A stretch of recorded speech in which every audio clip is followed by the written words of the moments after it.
मंदिरों पर बुलडोजर हुए, दंगे हुए, सब कुछ मान रही हूं मैं, राजस्थान में ये सब कुछ हुआ है, लेकिन बार बार राम मंदिर का जिक्र क्यों करना पड़ रहा है? योगी आदित्यनाथ हर रैली में जाकर कह रहे हैं कि साहब हमने मंदिर बनाया है, आपका ही आंदोलन था, ये सब जानते हैं, लेकिन आपको बार बार ये बताने की जरूरत क्यों पड़ रही है? और इसीलिए आप पर आरोप लग रहा है कि धर्म के बिना तो आपकी गाड़ी आगे बढ़ती ही नहीं है, और ये शायद आपका ब्रह्मास्त्र है जो आपको लगता है कि अगर इसका इस्तेमाल करेंगे तो हम 100% हमारी जीत होगी और लोग काम पर नहीं धर्म पर वोट देंगे।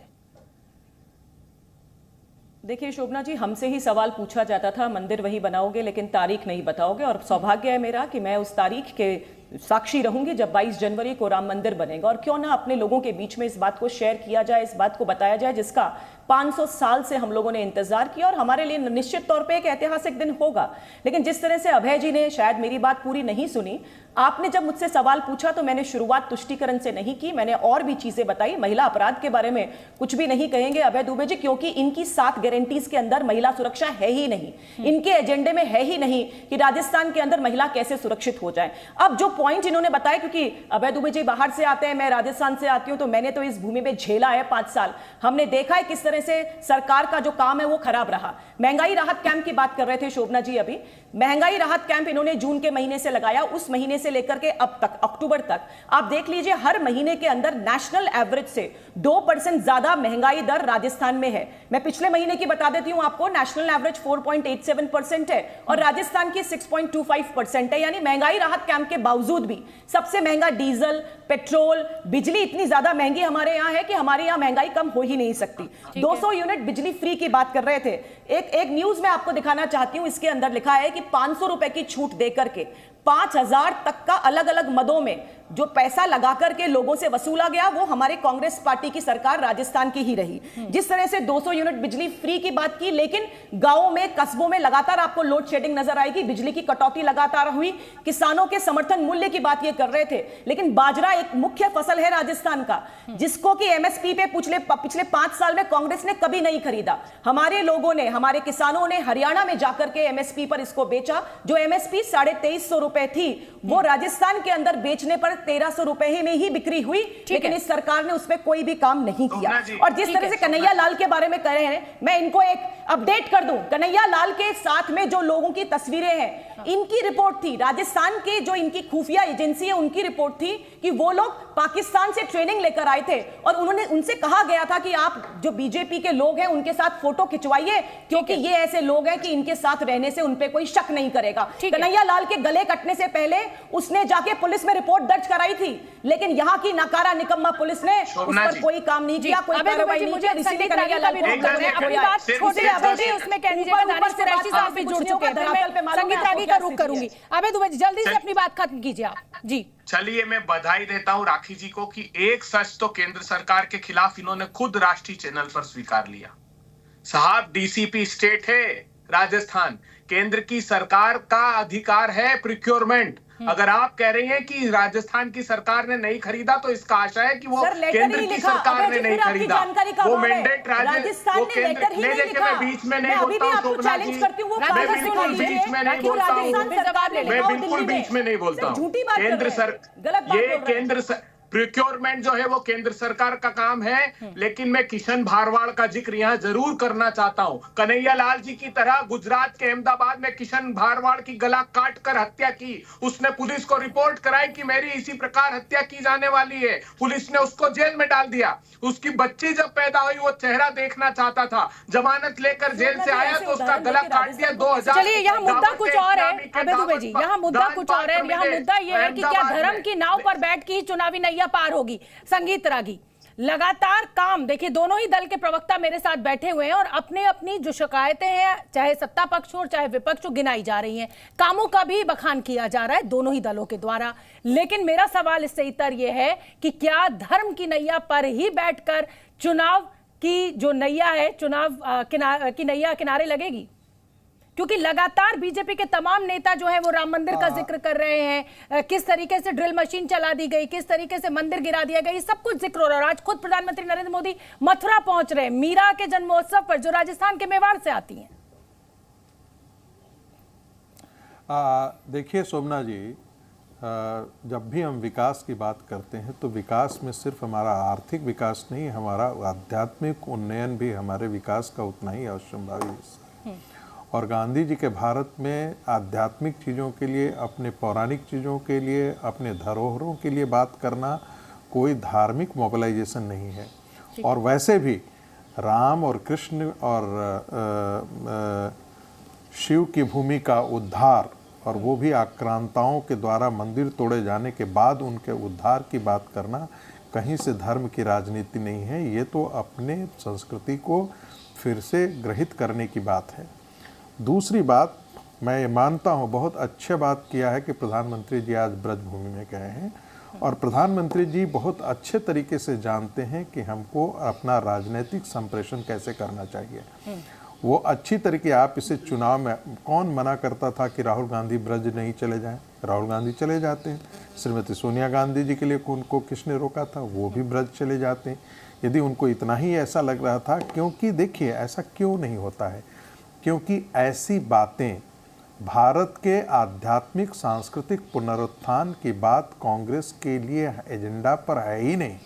न वो नेहरू जी के एजेंडे पर था, श्रीमती गांधी के दौर में थोड़ा हुआ भी, न वो राजीव गांधी के एजेंडे पे था, न किसी भी भारतीय कांग्रेस पार्टी के, राष्ट्रीय कांग्रेस पार्टी तो कांग्रेस के द्वारा ही खोला गया था, तो एजेंडे पर तो था उनकी शायद। नीति के ही हिस्से नहीं, सुन लीजिए, मैं बता रहा हूँ, उनके एजेंडे पर वो मजबूरी में कभी कभी ले आते हैं, वरना उनके एजेंडे पर ये सांस्कृतिक धरोहरों के पुनरुत्थान पर यदि बात होती तो राम मंदिर का उद्धार जो है 1947 के बाद तुरंत हो जाता है। जिस प्रकार से सोमनाथ का उद्धार हुआ, उसी तरह से काशी मथुरा का भी उद्धार होना चाहिए था, और राम जन्मभूमि का भी उद्धार हो जाना चाहिए था। अब रही बात कि प्रधानमंत्री जी जब वहाँ गए हैं, तो निश्चित तौर पर जो लोग काशी और मथुरा के उद्धार की बात कर रहे हैं, उनके मन में भी एक प्रकार का उत्साह आएगा, क्योंकि ये मत भूलिए कि इन तीनों मंदिरों का उद्धार हिंदू समाज का और हिंदू संतों का संकल्प था। ये कोई भारतीय जनता पार्टी का संकल्प नहीं था, ये कोई राष्ट्रीय स्वयंसेवक संघ का संकल्प नहीं था, ये विश्व हिंदू परिषद का संकल्प सिर्फ नहीं था, ये भारत के संतों का संकल्प था और हिंदू समाज का द्वारा, बीजेपी के पदस्थ मुख्यमंत्री के द्वारा कि साहब राम मंदिर बन के तैयार हो रहा है, जो सपना हमने देखा था। तो कहीं ना कहीं जनता में तो यही संदेश जाएगा ना कि ये साधु संतों की लड़ाई नहीं, ये तो बीजेपी की लड़ाई है जो जीत में बदली है। देखिए ये हमारे देश के सारी जनता का, जो भी राम मंदिर के प्रति आस्था रखते थे, उस सारी जनता की लड़ाई थी, जिसे कुछ लोगों ने कोर्ट में लड़ा और कोर्ट ने निर्णय दिया। कांग्रेस पार्टी तमाम तरीके से लटकाने, भटकाने और अटकाने के लिए सारे कुत्सित प्रयास किए। यहाँ तक कि कहा गया कि अर्जुन सिंह के समय तो अयोध्या में सहमति से एक प्रदर्शनी लगाई थी, जिसमें राम और सीता को भाई बहन के रूप में दर्शाया गया था, और उस समय 3 लाख रुपए सहमत को उस समय की कांग्रेस की सरकार ने दिया था। ये बात मुद्दा छोड़ दीजिए, जिस चीज को जनता ने पसंद किया था वो बात जनता के सामने यदि भारतीय जनता पार्टी की सरकार ने उसे फैसिलिटेट किया है, तो वो जाकर के अपनी उपलब्धियों को यदि गिनवाती है तो उसमें गलत क्या है? बिल्कुल ठीक है। 370 जो कश्मीर के अंदर, बस 10 सेकंड, कश्मीर के अंदर रेडिकल टेररिज्म, इस्लामिक टेररिज्म को जन्म देने का और भारत के अंदर पैर पसारने का काम जो है वो कांग्रेस पार्टी ने किया।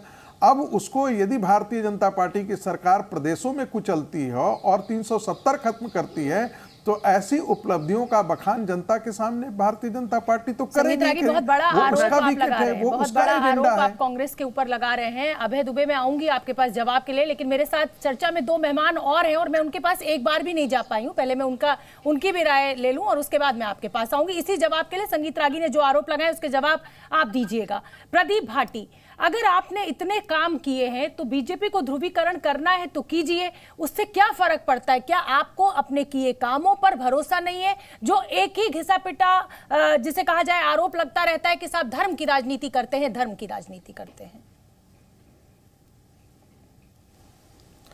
धन्यवाद शोभना जी, नमस्कार सभी को। नमस्कार। ये बहुत अच्छी बात है कि राखी जी ने कुछ चीज़ें गिनाई, मुझे लगा वो उत्तर प्रदेश की बात कर रही हैं। उन्होंने कहा कि पेपर लीक हुए, भर्ती घोटाला हुआ, और किस तरह से बिजली कटौती हो रही है और किस तरह से महिला अपराध में की गिनती देश में कितने ऊपर है। मैं आपको बताना चाहता हूं कि राखी जी, आप उत्तर प्रदेश का रिकॉर्ड नहीं तोड़ पाएंगी।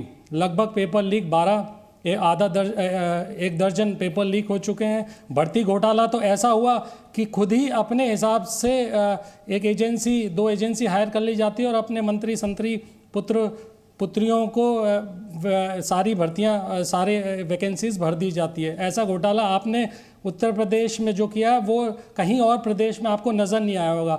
तो जब आप कंपैरिजन करती हैं तो साथ ही साथ उत्तर प्रदेश का नाम ले लेते हैं। तो उत्तर प्रदेश की जनता ने, जिन्होंने आपको इतने भारी मतों से 4 इलेक्शन जिताए हैं, उनका भी दर्द पे आप मल्हम लगा देती। देखिए शोभना जी, हमारी शुभकामनाएं हैं कि माननीय प्रधानमंत्री जी को जो विदेशी दौरों से धाम की यात्रा पर जो आ गए हैं, इलेक्शन जैसे जैसे नज़दीक आ रहा है, तो हमारी शुभकामनाएं हैं उनको। भाजपा का ये अंतिम कार्यकाल है और भारतीय जनता पार्टी मोक्ष प्राप्ति करना चाहती है। और जिस तरह से हिंदू पौराणिक मान्यताओं के अनुसार सप्त परियों में मथुरा भी एक मोक्ष धामनी की प्राप्त करने की जगह है। तो बहुत अच्छी जगह माननीय प्रधानमंत्री जी गए हैं और 2024 में भारतीय जनता पार्टी को जरूर ये मोक्ष प्राप्त होगा। परंतु स्थिति कितनी विपरीत है वो जानना भी बहुत ज़रूरी है। और देश का क्या खस्ता हाल भारतीय जनता पार्टी ने पिछले 10 साल में और 7 साल में लगभग उत्तर प्रदेश में हुआ है, उसको जानना भी बहुत ज़रूरी है। अगर मैं सिर्फ उत्तर प्रदेश की बात करूं, बेरोजगारी चरम सीमा पे है। 25% rural unemployment Bharatiya Janata party की सरकार में उत्तर प्रदेश के अंदर है। किसानों की आय दुगनी होनी थी, किसानों का उसके विपरीत उनका इनपुट कॉस्ट डबल हो जाता है।